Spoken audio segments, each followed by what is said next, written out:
Hello, my friends, and welcome back. Thank you very much for being with me again today. How do you make people move in the direction you want them to move? You scare them. That's the easiest way. And if they are cowards, scaredy cats, and baboons, they will follow you. You show them, hey, in the opposite direction, there's the enemy. Right here, I will give you green pasture for you to graze. And the baboons, who don't graze, they will follow you.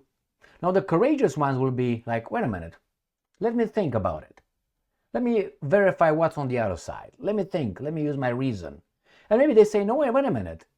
Over there is even greener than over here. They have trees. And as a baboon, I like trees. So I think we should go that way. Not too many courageous baboons, though, in the world. Okay? So the real baboons, the original baboons, you're going to move them by scaring them, showing them a boogeyman on the other side. They're going to come this way. So that's what's happening right now in Ukraine. The guys in charge of the Ukrainian nation, the Ukrainians, they try to scare now the Ukrainians so they can make the Ukrainians get into the military. You know, they have a little problem with, how do they call it, military subscriptions, right? Mobilization, they wanted about 500,000, and the Ukrainian people said, whoa, whoa, whoa, whoa, whoa, whoa, whoa. We're not baboons. We don't like to pasture. We like trees. Let's verify. And these guys were like, shit, man, the Ukrainians are smarter than we thought. The guys in charge of the Ukrainians. And then what happened? Now they scare the Ukrainians. How? We'll see if they bite it. They're going to tell them how many troops the enemy who attacks them to kill them, how many people are they able to get into their military? To mobilize. And when they tell them the enemy mobilizes this amount of people, what are you going to do, guys? Agree with our 500,000 people. So let's go. That's what I think is happening right now. Remember, the government they try to show it like the system works in Ukraine.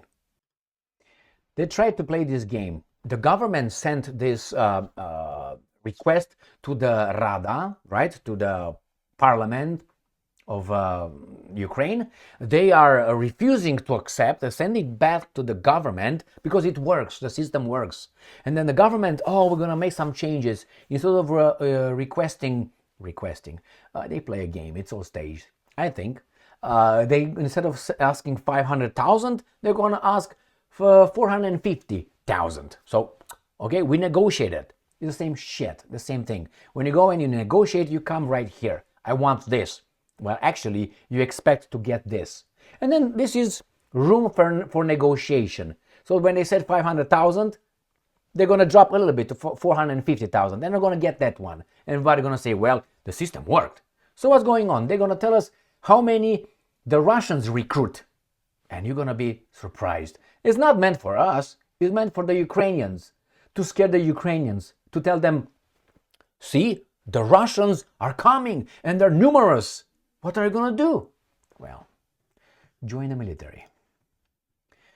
The new voice of Ukraine. Today, the 15th of January 2024. 30,000 Russians per month join the military, says Ukrainian intelligence. Can you verify it? No. Why? Because that's their information, that's their data. You don't have access. It's confidential.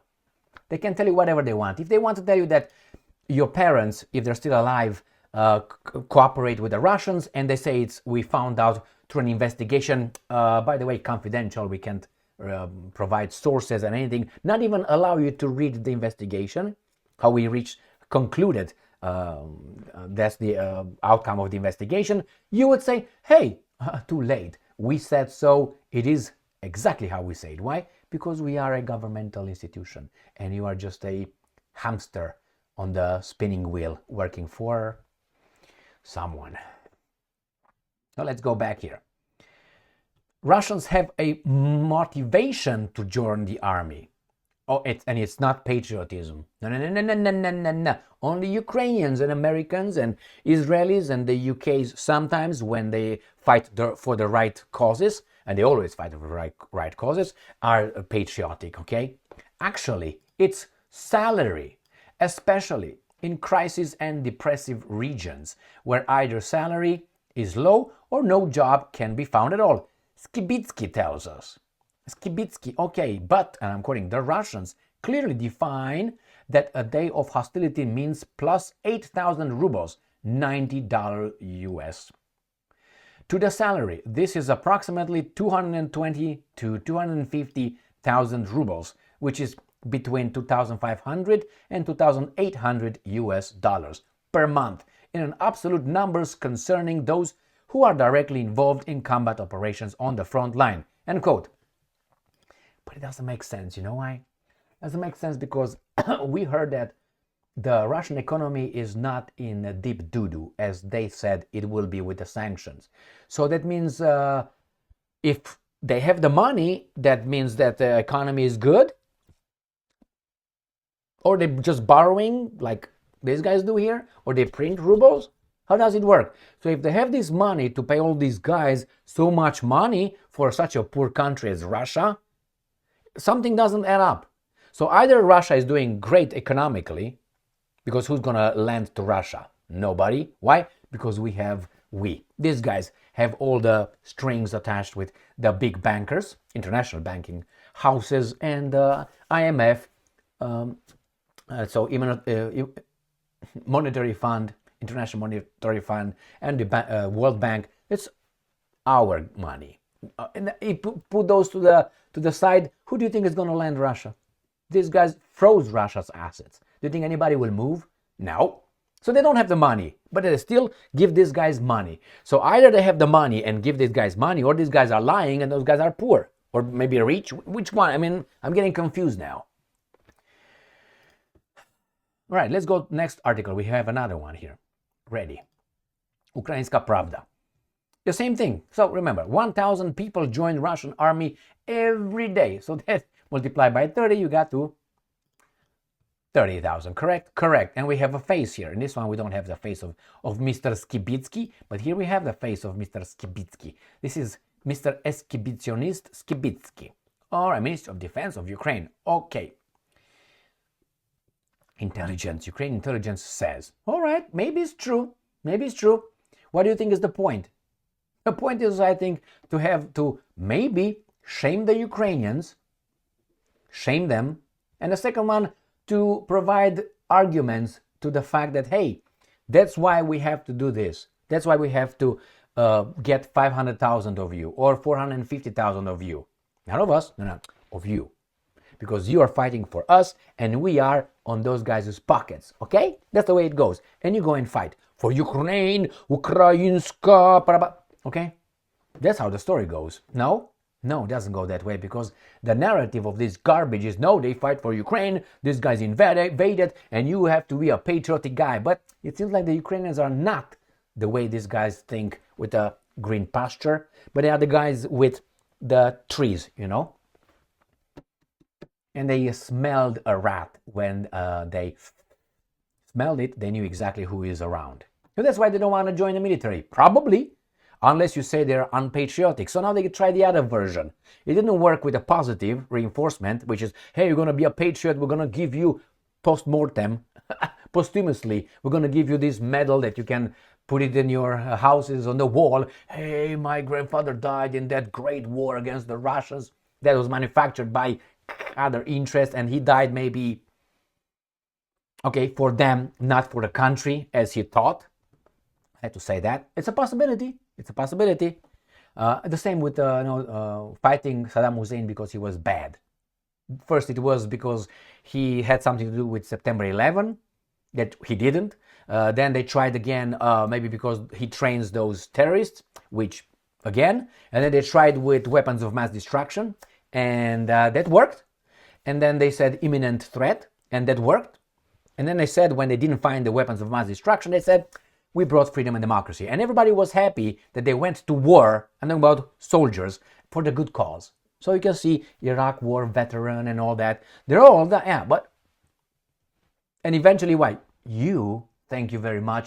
You brought freedom and democracy to Iraq. How many people died? In the name of good. Why? Because Saddam Hussein was bad and we had to. The same here. The Ukrainians will fight for those interests. And then now it's not going to be you're a hero anymore if you go and die. It's going to be the guys that are attacking your family. They're going to take your wife and going to take your children and enslave them. Going to get you to the gulag. Hurry, hurry, everybody. Look how many they are mobilizing over there.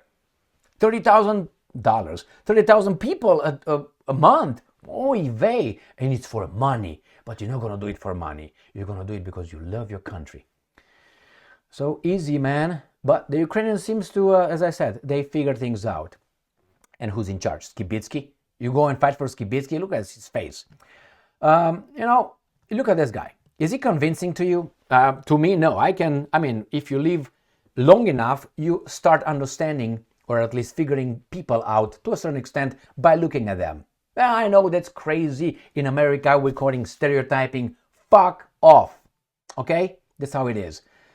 If you live long enough, you understand that when you look at a person, you look at his behavior, what he says, you know so much about that person. Yeah, you're stereotyping to a certain extent. But if you see someone looking at a certain kind of person in a certain way and drooling, you realize that guy is a pedo.